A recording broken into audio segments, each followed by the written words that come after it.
আগামী জানুয়ারিতেই নাকি বিয়ে করতে যাচ্ছেন ঢালিউডের নাম্বার ওয়ান খ্যাত শাকিব খান। ছেলের জন্য এরই মধ্যে অস্ট্রেলিয়া প্রবাসী এক বিশ্ববিদ্যালয়ের ছাত্রীকে পছন্দ করে ফেলেছেন শাকিবের বাবা মা। সবকিছু ঠিকঠাক থাকলে আগামী জানুয়ারিতেই বিয়ের কাজ শেষ করে ফেলতে চান নায়কের পরিবার। বিয়েতে নাকি কোনো আপত্তি নেই শাকিবেরও। অনেকদিন ধরেই শাকিব খানের বিয়ে দিতে উঠে পড়ে লেগেছিল শাকিবের পরিবার, কিন্তু ব্যস্ততার কারণে শেষ পর্যন্ত বিয়ে করা হয়ে ওঠেনি তার। সম্প্রতি হাতে কাজ কমে যাওয়ায় পরিবারের ইচ্ছাকে আর অগ্রাহ্য করতে পারছেন না তিনি। সাকিবও চাইছেন বিয়ে করে নিজেকে একটু গুছিয়ে নিতে।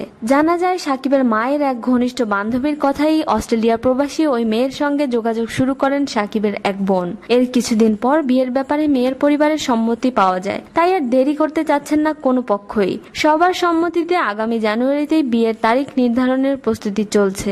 তবে এখনো তারিখ নিশ্চিত না হলেও জানুয়ারিতে সাকিবের বিয়ে নিশ্চিত একথা বলা চলে। শোবিজের আরো নিত্য নতুন খবর জানতে আমাদের সাবস্ক্রাইব করুন, লাইক দিন এবং কমেন্ট করতে ভুলবেন না।